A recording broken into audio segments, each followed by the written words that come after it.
Hey, thanks for jumping in today to learn more about our special guest here, Russ. So, Russ, thanks for taking the time to plop down and tell us a little bit about your life and what God has been doing to you and through you. Well, thank you. I appreciate that. Yeah. Appreciate the opportunity. So, Russ, give us a snapshot of who little Russ was growing up and where little Russ grew up. What did little Russ want to be when he grows up? Give us some history. Little Russ grew up in a little town called Marwood, Pennsylvania. Okay. It's right outside of Saxonburg, and it's no longer. We lost our post office when I was in my early 20s. Okay. Anyways, but it's a little town with Little Russ. I grew up out in the country. We would run around and play army and play baseball in the fields. You know, we used dried up cow patties for bases, and there was kids in town, Marwood, but my Uncle Mike owned all the farmland around, and so it was a good time. We were in the creek, we were outside. It was a really good childhood, actually. I was very lucky, very fortunate. Yeah. And you know, I don't know. From there, you go into high school, and that was a great environment. I played sports in high school. I have most of my best friends today are still the kids I played with back then. Yeah. And give us a sports highlight. Sport. Give us a moment of fame. My moment of fame? Yeah. I know there's got to be one. Well, I'm in the Knox Sports Hall of Fame. Okay, beautiful. Yeah. I have the record at WVU in the javelin. Beautiful. And anyways, I played football. Okay. And track is what I did then. I mean, it was baseball all the way up till I was 16, and baseball ended whenever I wanted to go out with girls during the summer because the amount of time you only got so much time. And, yeah. and, you know, baseball is a summer sport. You know, the nights go long, but not that long. That's it. Right. Exactly. But anyways, so yeah, sports. I was very involved with sports, and you know, and if you're getting into everything, you know, we drank some, but we weren't bad kids. You know, yeah. we were just small town kids trying to find something to do. Something to do, yeah. And you know, there wasn't phones, there wasn't, you know, we didn't even have the internet. I mean, right. We didn't even have cable TV yet, to believe it or not. Yeah. We got an MTV when I was like a junior in high school. Amazing. That's when it started. So it tells you how old I am. But anyways. Right. But yeah, that's hey, sun is up, we are outside. The yeah. sun's come down, we're still outside. Yeah, and we had jobs. I mowed grass when I was a kid, like our neighbors around, you know, we worked at Uncle Mike's farm making hay, and I grew kind of bigger earlier, so I was able to drive some of the farm equipment even when I was only like 10, 11 years old. Cool. Because I could reach the pedals. Yeah. You know, and so that was all fun stuff. I mean, I loved it, everything about it, you know. Yeah, sounds like these sort of all-American growing up. Great parents. Yeah. You know, my mom was incredible.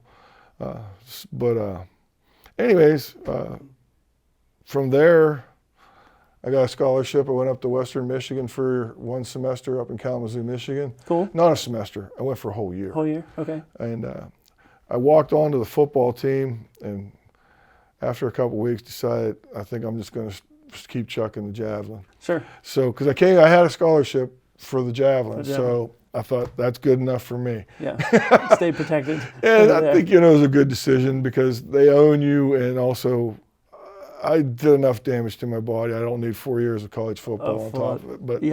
But anyway, so I went to there, and then I transferred to WVU. Okay. And that's where I finished my college out at WVU. Okay, nice. Now WVU, that was a party. Okay. You know, like I had stated earlier, in high school, I had given my life over to Christ, and I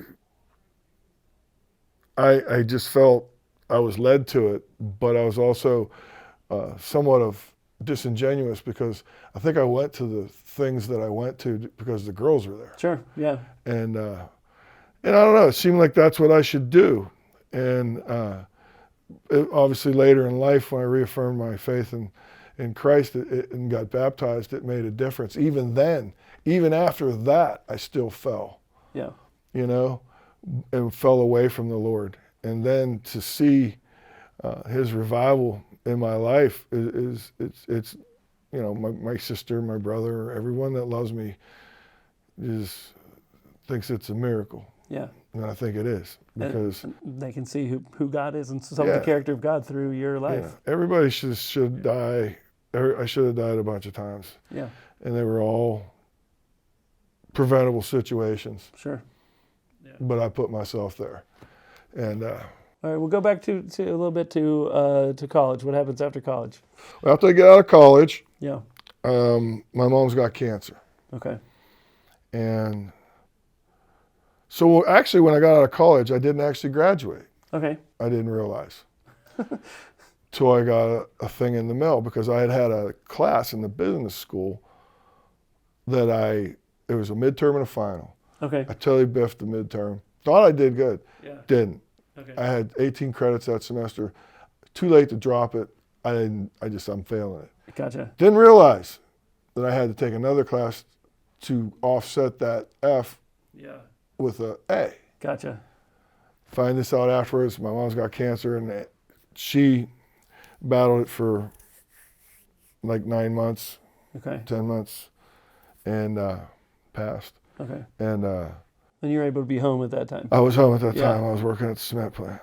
Okay. Gotcha. And because I got a job at the cement plant, because I didn't have my college degree at that point. And I ended up going back, and I got a very nice teacher to do an independent study with me. Nice. And I did it on ethics and business, and I ended up getting A-. I don't know if it was an A paper, but she gave me an A- so I could. Thank you very much. Yeah, thank you for graduation, and I have a diploma on the wall today. Yeah, it's official. But West Virginia was a great time, but it was also a time of a lot of binge drinking. Sure. A lot of other stuff too, And How do you think people get pulled into that? Because that happens a ton. I think so much of it happens is because if you don't stay active I believe you go gather up all your friends. They'll tell you who you are. Yeah. I think that my friends weren't bad, and I was with the athletic crowd. We were the party crowd too. Yeah. And I took it too far. They're doing great, all those guys. You know what I'm saying? A lot of them are retired, teachers. I have a great group of friends. Sure. And they've all been concerned for me, but I don't know how you get from where we were to there. I really don't, because I had it all. I had my family. I have 3 beautiful children. Yeah.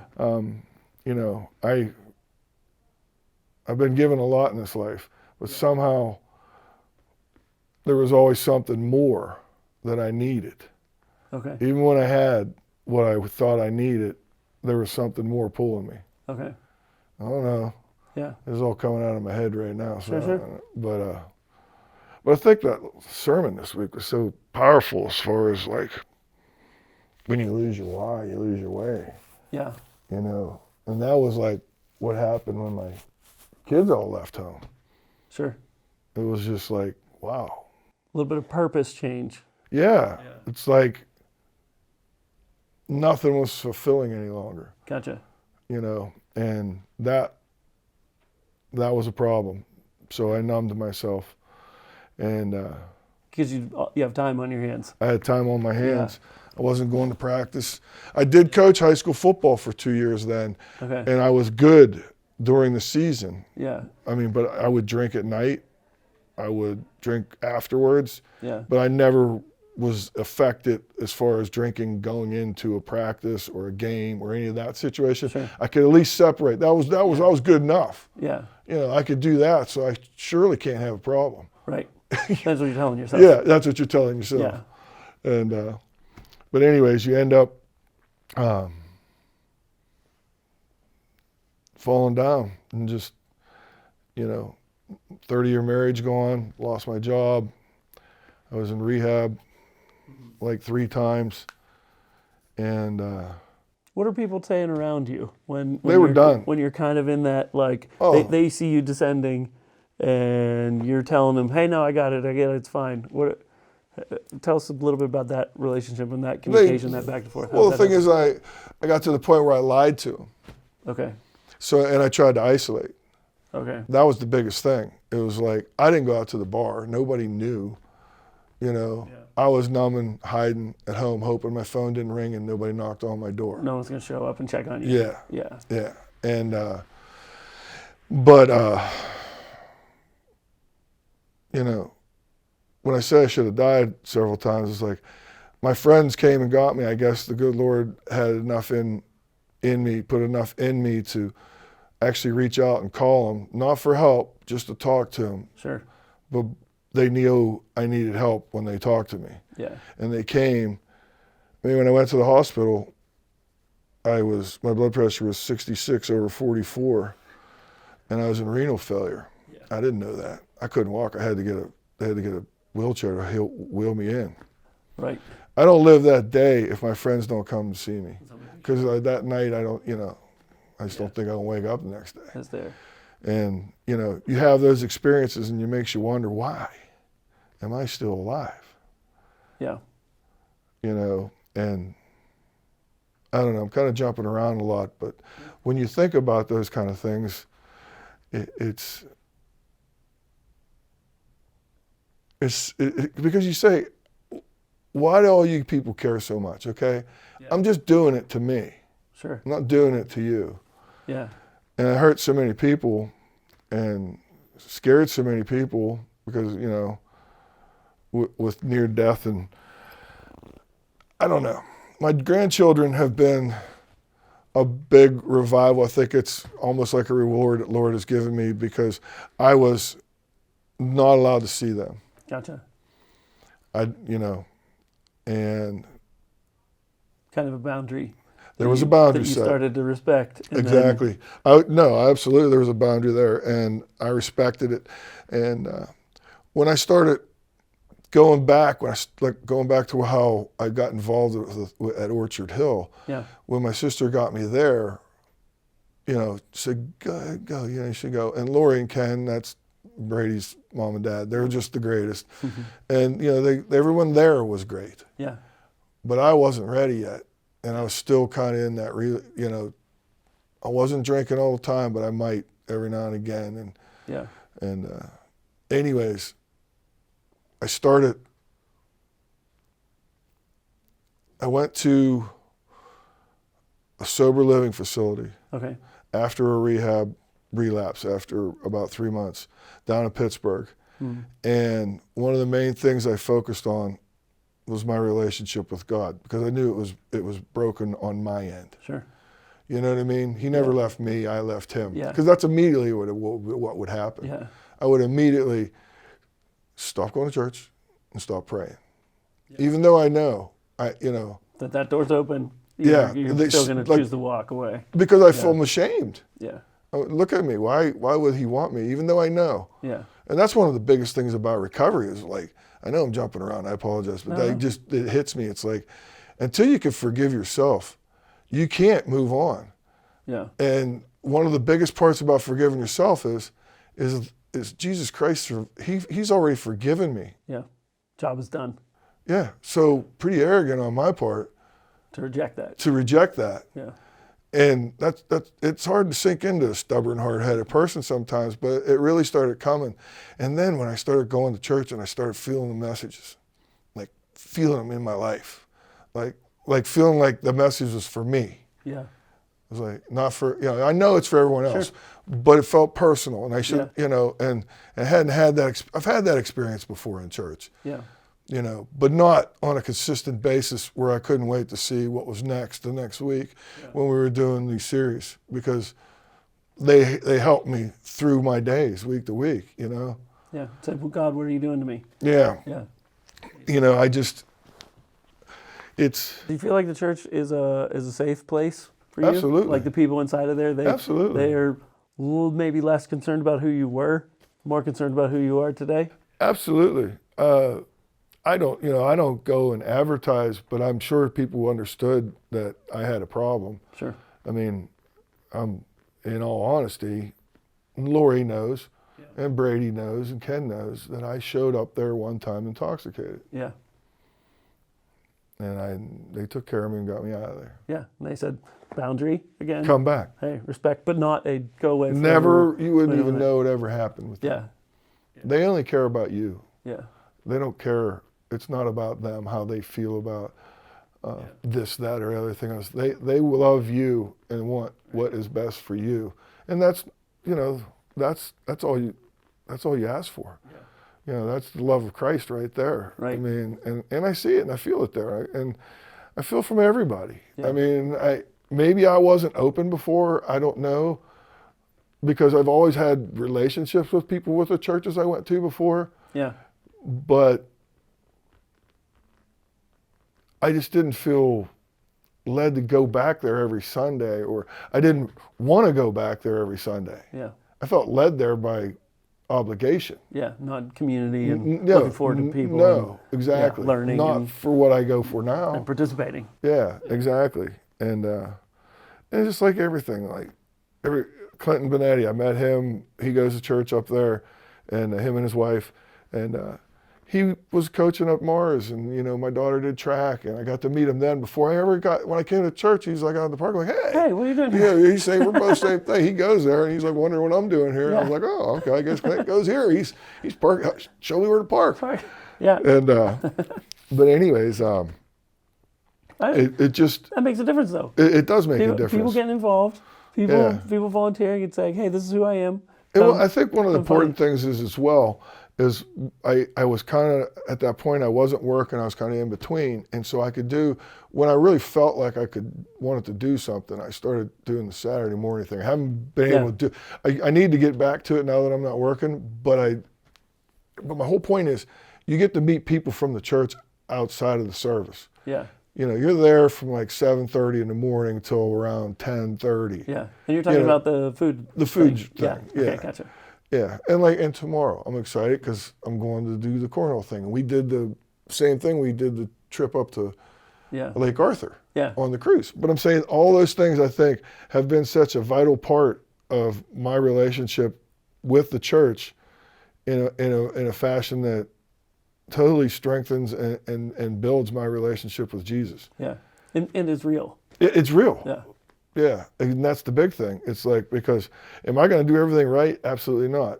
But the thing about it is, okay, you know. Yeah, and the people there don't have an expectation that you're going to do everything right. Well, no, exactly, because they're going to screw up as well. Well, that's the thing I like about it is the humanness of it all, is how we're all hopelessly human, and I feel like everybody knows it there, and that we're all just saved by grace, you know. And when you get that kind of feeling going on, you don't think people think they're better than you. If you don't get that feeling, then you get a welcome feeling. Yeah. And that's what I get there. Yeah. The ground is level at the foot of the cross. Yeah. Everybody's they recognize they're in the same spots. Yeah, and that makes a huge difference. Makes a big difference. Yeah, has to feel safe there. Yeah, tell me what today looks like for you versus you painted a pretty dark picture of being alone and family saying no. Yeah. What does today's relationships? Where are you in that? Well, my relationship with the world in general is in such a good spot, because I walk around and I catch myself smiling sometimes now, because I feel like I fought so long to do everything on my own, and I don't need Jesus. I don't need nobody. Yeah. That sounds stupid, but that's what I'm saying. And the relief of giving it over and understanding that I'm not going to be perfect, but the strive to be that way, and the grace that you feel, and the beauty you see, the thing, I see the world today much differently. I get to go visit with my grandkids and go over and play with them and feed them and go do this and that, and just, I feel like such a part of things, and that's only been because of the Lord giving me the strength to keep me sober. Yeah.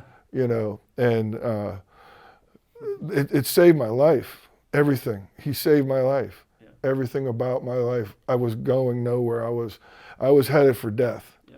And I'm not trying to be over dramatic. That's real. And I guess I really don't even think about it all that much. It just, you got me here, and it made me really think about where I was going and where I'm at now. Because sometimes you just get caught up in life and you don't think really, like, you just, my life is, but I do think about it. It's such a more positive, much more genuine life. And I like the way that you said, it sounds like you were saying, you can appreciate more of even just how the world works. Oh, absolutely. When you're focused on yourself and your own pain and your own pity party and your own shame, and you get stuck inside of that world, that sounds like that world just gets smaller, darker, smaller, darker, smaller, darker, smaller, darker. Yeah. And like you were saying, why would your friends even care to come and worry about you? You don't even understand your own value at that point. Exactly. No, the poor, pitiful me will destroy you, and it destroyed me. Yeah. I mean, I sunk inside myself, and I hid away from the world, and like you say, your world gets smaller and smaller, and that's one of the revelations I had when I was in one of the things in rehab that I learned was, like, because they ask you, like, I couldn't remember how we had to answer it, but whatever, all I could think of was, my alcoholism made my world very small. And I chose it. Yeah, and then it's a good question. What is life for? You don't have a good answer. That's what I said earlier. I'm existing. Your life is this tiny. You're right. There isn't a good enough answer for why to keep battling against the hard. Yeah. But when it sounds like today, a plethora of things are available. Yeah, I don't get upset. It's like, I'm not perfect, but I find that I can accept things. I can live life on life's terms so much better now when I pray about it, and I find myself talking to God a lot more during the day. It isn't like always like I gotta sit down here and say this long prayer, because I like riding my bike. I like riding, and when I say bike, it's a pedal bike. Yeah. I ride on the rails of trails, and it's just, I feel like I leave my phone in the car. I don't know. It's just, I find myself talking with God as I'm just rolling down, or I'll be like, wow, thank you, Lord, that's beautiful, and I do. I catch myself doing that now, where I'm actually finding the beauty in this world, rather, which I did when I was younger. Sure. And I just kind of, somewhere along the line, the devil just snuck in and took all my joy. Yeah. And got disconnected from who God wanted you to be. And I don't know. Knowing that this is a positive life. I'm not a young fellow. He's been after me for a long time. So, but no, I just feel a complete difference and it has nothing to do with me. It has everything to do with the Spirit of Christ in me, and I try to make sure I wash my mouth. I've always had a potty mouth, and I still struggle there sometimes. But I try to understand that you have to be, when you ask to be a light in the world, you're asking for a lot of responsibility. Yeah, because people are going to look at you. They're going to look at you. Yeah, exactly. So that's one of those things. But anyways, I just feel very, very joyful. Yeah. And joyful and humbled. Yeah. You know what I'm saying? It's like an appreciation. It's like, wow, it's not all about me. It's not all, I don't have to do all this, I'm always like, I got this. Well, you don't. Yeah, your worth is outside of your your performance. That's why I say you're hopefully humbled. You get humbled, and then you finally realize, well, you know what, I do need help. Mm-hmm. Look at what I did. I made nothing but a mess of my life. Yeah. Left to my own devices, I was my own worst enemy. Yeah. This is what the selfishness looks like. Yeah, doesn't it? What would you say to somebody who is maybe not as in much trouble as maybe you were, but someone who could identify and say, I am in this direction, and I can have enough honesty to tell myself I'm headed that way. What would you try to encourage? What would you say? Oh, that's a tough question, because if they have no faith, it's a rough road. Hard to have an explanation. Yeah, because that, without my faith, there's no recovery. I firmly believe that. Yeah. And so if they, I would just tell them, I would just tell them what the Lord did in my life. Yeah. You know what I'm saying? That's all I can do. Right. Until you're ready. Until you're ready. Yeah. Until you and the Lord have it, because I fought it for a long time. Yeah. And I had plenty of people tell me stuff Yeah. that were right. Yeah. I didn't listen. You just didn't take it up on it. I didn't listen because I didn't want to listen. Yeah. I got this. Yeah. Say, don't worry, it's fine. But that's why it's such a difficult question. But I said, I firmly believe the only thing I can tell them is what happened in my life. And if they have the time and want to listen to my story, I'll be glad to tell them. Yeah. Because that's what it's all about, is really trying to help others. Yeah. And that's kind of like, say, when I asked to be a light in this world, that's so much of that's why you got to watch what you do, because so much it's because you want to help others. Yeah. Because that's, as selfish as that sounds, I like doing that. Right. And I've had people say, it's okay for it to be a win-win. Right. You can help somebody and still feel good about And still be okay. Yeah. But it's like, I'm not trying to good deed myself, Right. I genuinely makes me feel better. Yeah, and to have the joy to experience and to that. see them and help a person out is just what we all should do. And to have the thankfulness that, you're on your bike and you reminisce about that conversation that you had with somebody 2 weeks ago.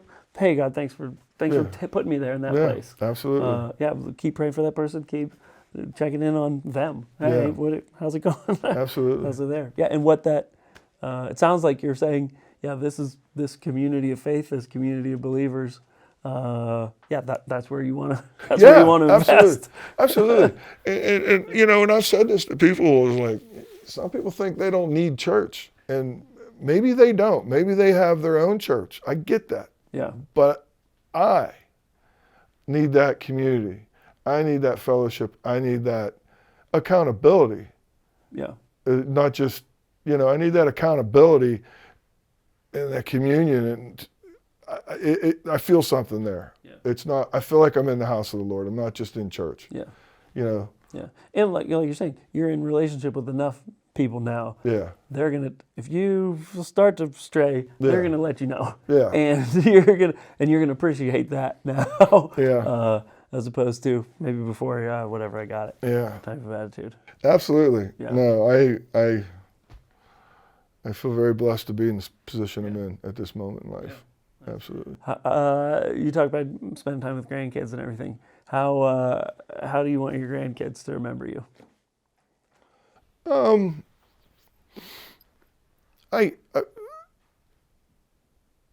hope they think of me as a good man who brought them joy, but on the same token was a good example in their life, because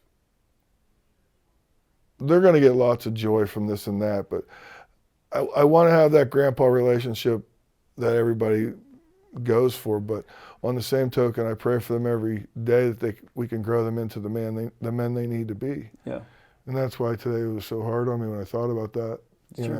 That just was difficult, because I'm like, wow, I just want my kids to grow up to be godly men who, they're not perfect, but they lead their family in a godly fashion. Yeah. Because I believe I tried and failed in a lot of ways, but I have great kids. Yeah. The good Lord is gracious.